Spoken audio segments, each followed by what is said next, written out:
Tambalan na!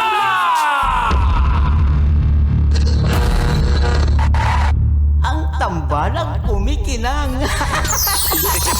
Coliala and Diego Bandido.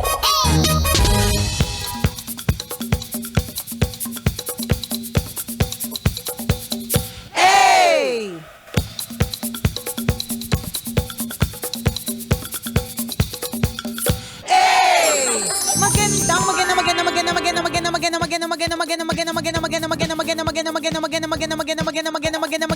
Magandang tanghali.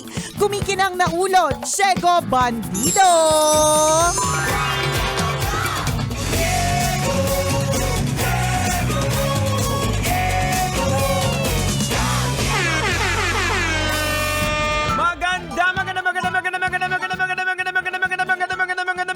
Magandang tanghali! Kumikinang ina!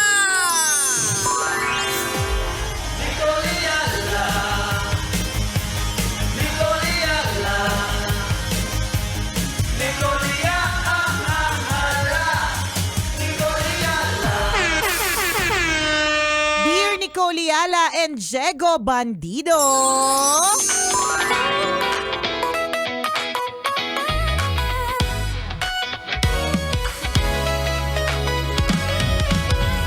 Hay nako, napakahirap talaga magbenta ng bahay. Gusto po kasi naming ibenta yung bahay namin. Ngayon, yung bahay po kasi namin, napaka-colorful. Makulay kasi kaming mga tao. Almost 1 year na po na nakapost na for sale yung bahay, hindi pa rin po nabibisita at hindi pa rin po nabebenta. Tingin nyo po ba, dapat ko po ba siyang ikulay puti? Baka sakaling dumami yung magbebenta? Hay! Hindi po totoo na ang pagkakaroon ng bahay ay isang investment. Ay, wow. Ganong statement si ate girl. Hay, ano po ba ang dapat kong gawin? Baka naman meron kayo mga suggestions. Ayan, Yan. okay. Okay. Nicoliala, Una sa yung lahat, Hello Kitty house mo. una sa lahat sa tingin ko lang ha, totoo din naman talaga na kung naniniwala talaga ako, Jeg, sa True Lalo, maybe based on my experience and sa mga kakilala ko, hindi talaga, probably, hindi talaga investment. Don't quote me on this, ha? Ako, ulitin ko po, this is based on my experience. Aha. Kasi madami naman po magsasabi na investment lagi ang bahay, Aha. investment lagi ang lupa, ganyan. Parang feeling ko mas magandang investment ang gold. Kasi ang bilis po niyang ibenta. O, Aha. kung meron akong alahas from Mayat de la Rosa Fine Jewelry, benta ko siya, ang bilis eh. Correct. Tama. Ang bilis niya talaga ibenta kasi aesthetic siya, maliit, Tama. masusuot, Aha. mabilis ibenta, mabilis din na lumaki yung value. Kumpara sa meron ka malaking lupa, ilan yung makakabili ng lupa? Paki-explain. Ayan. Parang sino yung makakabili ng bahay? Hindi naman, may makakabili ng singseng, may makakabili ng bracelet, ganyan. Pwede mo siyang medyo palugi ng konti if you want, or isanla, Oo. ganun. Pero yung bahay, medyo mahirap talaga. Lalo pa ito, sinabi niya, colorful. Oo. So ngayon ang consideration, dapat ba gawin nating puti para sakasakaling mabenta. Pero I think Jegs, pwedeng factor yun ha. Whenever somebody buys a house, for example, kunyari bibili siya ng bahay, syempre gusto niyang to call it her own or his own. Yung identity niya. Ko. So kung ako ay isang taong hindi makulay, turn off na agad ako dyan. Oo. Gusto nila na kapag ka bumili sila for example ng bahay o kaya malilipatan, kumbaga parang clean slate. Kasi diba pag may bago kang bibilhin, gusto mo parang bago lahat. Oho. So hindi ito magiging bago kung makulay. Kung green yung CR, orange yung isang kwarto, Oho. brown yung sa may kusina. Ganon. So maybe merong factor kapag ka ganun. Pero ang ultimately talaga, wala po talaga kasing perang malaki ang tao Ayan. para bumili. Tama. Yun talaga yun. Pagdating kasi sa investment, yes for some, sa iba parang hindi. Kasi depende kasi sa perspective mo. Halimbawa, kung pag sinabi mong investment siya in the sense na wala ka ng problema kasi may matitirahan yung yung pamilya mo. Ang purpose mo is meron kang matitirahan, wala kang monthly na babayaran. Pero Totoo kung din. investment na itatago mo lang yung pera diyan, someday ibebenta mo, hindi talaga siya investment. Hindi talaga. Kasi Oo. hindi mabilis ang pagbenta, ha? Correct. Tandaan mo, maski yung mga, ako hanggang ngayon, hindi ko talaga masyado maintindihan yung mga kondo na meron tayong oversupply ng mga condominium units, pero hindi binababaan. Tama. Di ba? Paano mabibenta oversupply na nga, tapos hindi binababaan? Paano? Tsaka depende din kasi, like for example, si Nicole nagbenta ng bahay, kami nagbenta ng bahay. Tagal din namin na bago nabenta, pero nung nabili yung bahay namin, binenta uli, nabili ka agad. So parang third owner na yung bahay Yung may namin. ba- Ganon. Oo. Depende kasi talaga eh. Baka hindi pa panahon. Oo. Di ba? Huwag kang mag-give up. Di ba? Ganon. Ang daming depende ng mga sitwasyon una-una, yung location. Di ba? Saan ba yan located? Oo. Kung yung consideration mo nga yung kulay, maybe merong factor yung Oo, kulay. pero kung Diba? halimbawa may gustong-gusto talaga bumili, madali lang naman pinturahan yan eh. Oo. Or pwedeng, kahit hindi mo pinturahan, let's say, ikaw na lang Less na less lang. mo na lang. Oo, mga pag may ganon. interesado. Sabihin, kasi ayoko sana na makulay, gusto ko parang puti lang. O edi, less, less natin. bawasan na lang natin. Yung pampintura, ganon. kayo na magpapintura. At saka baka naman kasi napakataas ng presyo. Tapos kung saan naman yung location yan, niyan, oo. kilala bilang nanggigripo yung mga tao dyan. Tapos pero, heavy traffic. Correct, baka mga Mahirap ganon. talaga ibenta yung mga ganyan. O di naman kaya, ang location niya is hindi man heavy traffic, Oo. ang layo sa kabiasnan. Correct. Na ang pwede lang na makabili ay yung merong kotse, Oo. merong sasakyan. Ayan, ganon. higit sa lahat, napag-alaman nila yung mga kapitbahay mo. Marites. Pakialamera. Isa sa number one ay consider mo yan. Correct, baka may ganon.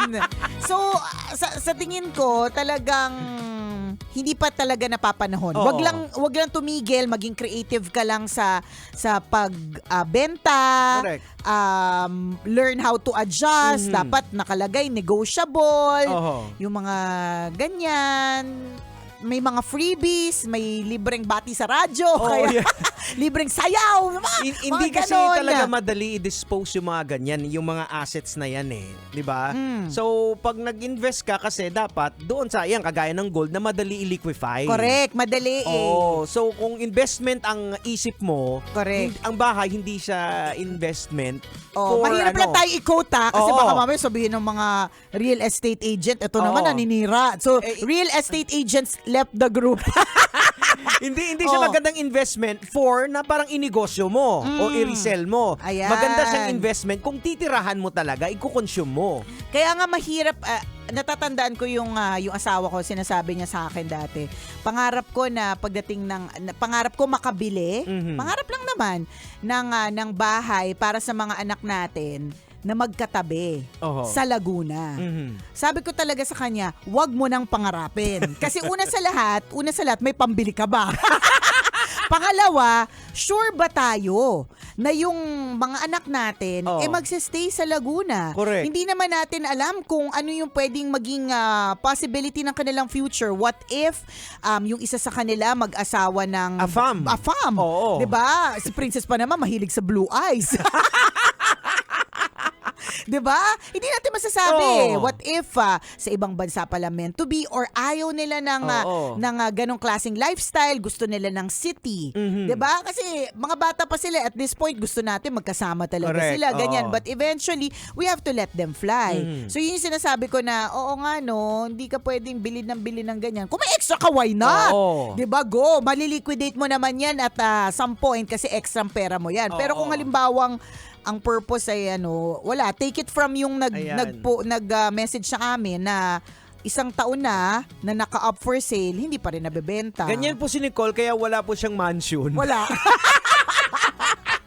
Ganito ako mag-isip. Kaya ang investment naming pamilya ay sa memories. Yan. Oo. Doon ako talaga nag-i-invest sa memories. So, and I know of some people who are like that Oo. Na ang iba-iba, sa bagay, tama ka sa sinabi mo kanina, Jegs Iba-iba depende sa Oo. tao Like, I know of a former boss na hindi talaga siya nag-invest sa bahay na maganda, sa mansion, pero nag-invest talaga siya sa sasakyan. Oo. Kasi yung sasakyan, lagi siyang nandun.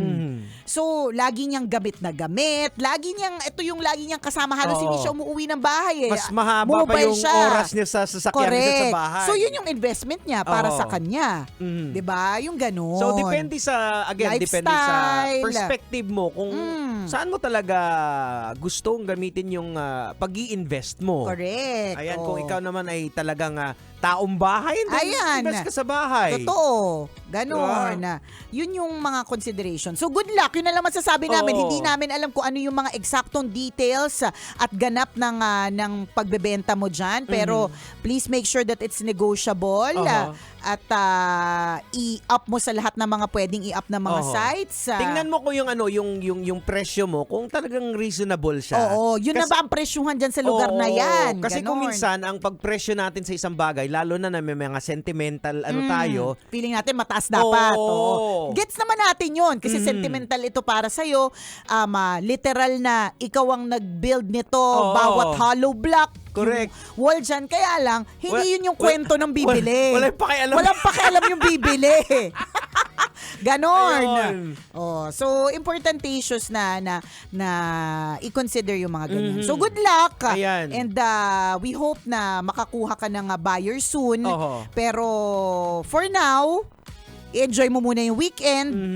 Punta ka sa Mang Inasal. Tama. Uy, ang Uy, sarap oo. ng pork barbecue. Grabe. Oo, alam niyo po ba sa July 8, Mang Inasal celebrates the National Mang Inasal Pork Barbecue Blowout Day. Ay, apakasarap naman Kaya ng naman, barbecue. Alam niyo po, Nabitin sa mga nga ako. correct. Ang sarap ng barbecue, nabitin kami, palibasa. Oo. Palibasa, favorite ng mga DJs ng Love Radio ang barbecue. Tama. So sa July 8, for one day only, may enjoy nyo po yung 2-stick pork barbecue with rice and spiced vinegar for just 69 pesos. Ayan. So 30 pesos ang savings. Oo. So yun yung sinasabi natin na, Jegs, na ano yung savings na pwede? Oo. Pagka binili yung bahay mo. Correct, Ganyan. oo. Katulad nito Yung dito sa Mang Inasal Oo. blowout day sa July 8. Oh, may savings akong 30 pesos. Eh, di dyan ako kakain. Ayan. Kakain ako pork barbecue. Ganon. Oo. Sa'yo naman, yung halimbawa, kung pintura yung i-less mo na lang yung pintura. Yun yung savings na yun o kayo na lang magpapintura. Ayan. Oh, Ganon. Ganon yun. Alam mo, isa sa mga nabitin ko sa Mang Inasal, ang isa pa sa masarap sa Palabok. yung palabok masarap din, pero yung halo-halo. Ay, naku. Baka Napakainit na naman. panahon Correct. Mang Inasal. Manginasal, baka naman. Baka naman po, Oo. di ba? Pero alam mo ba kung sino ang feeling ko magpapamang inasal? Ay, nako, sino? At hindi lang yun magpapayakult. Ay! Oh, hindi lang basta magpapamang inasal, Oo. magpapayakult pa. Apakasarap pa naman ng Yakult Ay, na yan. talaga Nasa naman. core memory natin mga 40 tulad yan. Jen, kakagaling ko lang ng Japan. Baong ko yan. Ay, nako. Birthday ngayon ni Mr. Michael Ong, ang Vice President ng Yakult. Ay, Sir Michael Sir Ong! Michael Happy Ong, birthday! happy Alam mo, birthday. mababait talaga yung mga Michael. Ayaw naman. Magpapadala yan ng Ay, Yakult. ilang bote. Ilan ba kaya nyo ipadala, Oh, Sir correct. Michael? Di ba? Happy Tama. birthday, Sir Michael! Happy birthday po! Ito pa rin ba tambalang kumikinang? Ako po si Diego Bandido. At ako po, si Nicole Yala. Kailangan pa bang i-memorize yan? Basic!